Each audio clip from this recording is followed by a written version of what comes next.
Halo semuanya, terima kasih kepada teman-teman karena sudah bersedia untuk menonton video ini ya. Pertama-tama perkenalkan nama saya Teresia Piskaliani dengan NIM 2501140025 dari kelas 2B program studi pendidikan guru sukarela. Teman-teman, belakangan ini kita tuh sering banget ya melihat krisis sosial di sekitar kita. Salah satu yang paling mengkhawatirkan adalah runtuhnya rasa aman akibat aksi main hakim sendiri yang mengabaikan hukum. Di situasi sulit seperti ini teman-teman, banyak orang itu sibuk menuntut hak tapi abai terhadap kewajiban hukumnya. Nah, di video kali ini saya akan mengajak kita semua untuk membedah topik penting tentang hak dan kewajiban warga negara di tengah krisis sosial. Yuk, langsung kita bahas sama-sama. Teman-teman, sebelum kita melihat realita krisisnya seperti apa, yuk kita dengerin dulu apa sih kata konstitusi kita soal hak dan kewajiban ini. Mari kita bahas sama-sama. Nah, teman-teman, sebelum kita melihat realitanya di lapangan, kita perlu paham dulu dasar hukumnya. Di dalam Undang-Undang Dasar tahun 1945, negara kita sudah menjamin hak-hak kita secara luar biasa, khususnya di bab tentang hak asasi manusia. Kalau kita buka pasal 28H ayat 1, di sana jelas tertulis bahwa setiap orang berhak hidup sejahtera, lahir batin, termasuk hak untuk mendapatkan tempat tinggal dan lingkungan hidup yang baik dan sehat.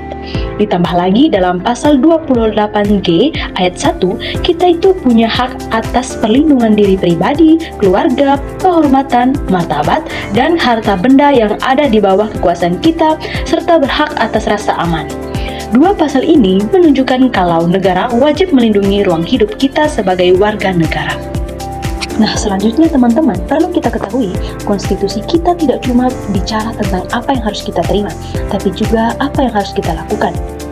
Nah, dalam pasal 28J ditegaskan bahwa setiap orang wajib menghormati hak asasi orang lain dalam tertib kehidupan bermasyarakat, berbangsa, dan bernegara. Dan dalam menjalankan haknya, setiap warga negara wajib tunduk kepada pembatasan yang ditetapkan oleh undang-undang. Artinya, hak kita dibatasi oleh hak orang lain dan semua tindakan kita harus tunduk pada jalur hukum yang sah. Nah, teman-teman, pertanyaannya, kenapa sih aturan yang sudah seindah ini di dalam Undang-Undang Dasar tahun 1945 seringkali goyang atau bahkan runtuh ketika terjadi krisis sosial? Jawabannya adalah karena krisis sosial itu seringkali memicu kecemasan massal, gesekan ekonomi, dan penurunan tingkat kepercayaan masyarakat terhadap lembaga hukum. Ketika masyarakat merasa jalurnya bantu, atau ketika ada oknum-oknum yang merasa kepentingannya terancam, moralitas kebangsaan kita seringkali kalah oleh ego kelompok. Disinilah fenomena siapa yang kuat, dia yang berkuasa mulai muncul, dan hukum tertulis seolah-olah kehilangan taringnya. Akibatnya, kelompok rentan seperti lansia dan anak-anak seringkali menjadi korban pertama dari tidak kepastian hukum ini. Tapi sayang, 1000 kali sayang teman-teman, teori yang ideal itu seringkali runtuh di lapangan akibat krisis sosial dan moral. Nggak usah jauh teman-teman, mari kita lihat salah satu kasus nyata yang sangat viral pada tahun 2025 yang sempat menggemparkan publik di Indonesia pada saat itu. Yuk kita bahas. Kasus ini terjadi di Dukuh Kubukan, Sambikerep, Surabaya yang menimpa seorang nenek berusia 80 tahun bernama Nenek Elina Wijayanti. Kronologinya bermula pada Agustus 2025 tahun lalu.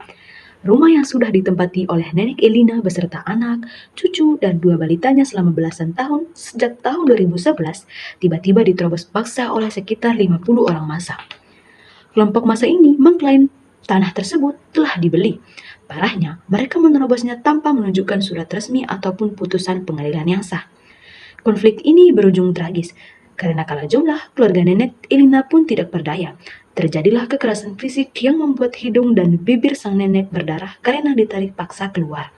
Tidak berhenti di situ, semua harta benda, sertifikat, dan sepeda motor diangkut pakai pickup, dan beberapa hari kemudian alat berat datang merobohkan rumah tersebut hingga rata dengan tanah tanpa ada pemberitahuan resmi. Nenek Elina kehilangan ruang hidup, kenangan, dokumen penting, dan terpaksa menumpang di rumah kerabat. Nah, teman-teman, agar lebih mendalam lagi, mari kita analisis kasus ini dari kacamata pendidikan kewarganegaraan. Di sini terjadi 2 pelanggaran besar. Pertama, dari sisi hak. Hak konstitusional Nenek Elina sesuai pasal 28G dan 28H telah dirampas secara paksa melalui tindakan premanisme. Ruang hidup dan hak atas rasa amannya hilang dalam sekejap di kota besar sekelas Surabaya tanpa melalui proses hukum yang sah. Kedua, dari sisi kewajiban. Kelompok massa tersebut telah melanggar kewajiban warga negara yang diatur dalam pasal 28J. Mereka mengabaikan hukum dan melakukan aksi main hakim sendiri. Dalam negara hukum seperti Indonesia, klaim atas kepemilikan tanah harus dibuktikan di meja hijau melalui pengadilan, bukan dengan mengerahkan massa dan kekerasan. Tindakan ini merusak tatanan sosial dan mencederai nilai keadilan Pancasila. Jujur ya teman-teman, pas saya pertama kali baca berita tentang Nenek Elina ini, rasanya tuh miris banget. Kok bisa ya di kota besar sekelas Surabaya nih, ada lansia yang diusir dan rumahnya dirobohkan begitu saja tanpa proses hukum yang sah? Kalau boleh saya memberikan opini pribadi, sebagai seorang mahasiswa, kasus ini itu adalah alarm keras, teman-teman. Krisis sosial terbesar bangsa kita saat ini itu adalah krisis kesadaran hukum dan moralitas. Itu yang paling sering terjadi, teman-teman. Kita tuh sering terjebak dalam budaya ingin serba cepat dan menghalalkan segala cara dengan memanfaatkan kekuasaan dan juga kekuatan kelompok. Sebagai mahasiswa dan calon penerus bangsa, saya memandang bahwa solusi dari krisis ini harus dimulai dari penegakan hukum aparat yang tegas tanpa pandang bulu, serta pentingnya menanamkan edukasi literasi hukum sejak dini.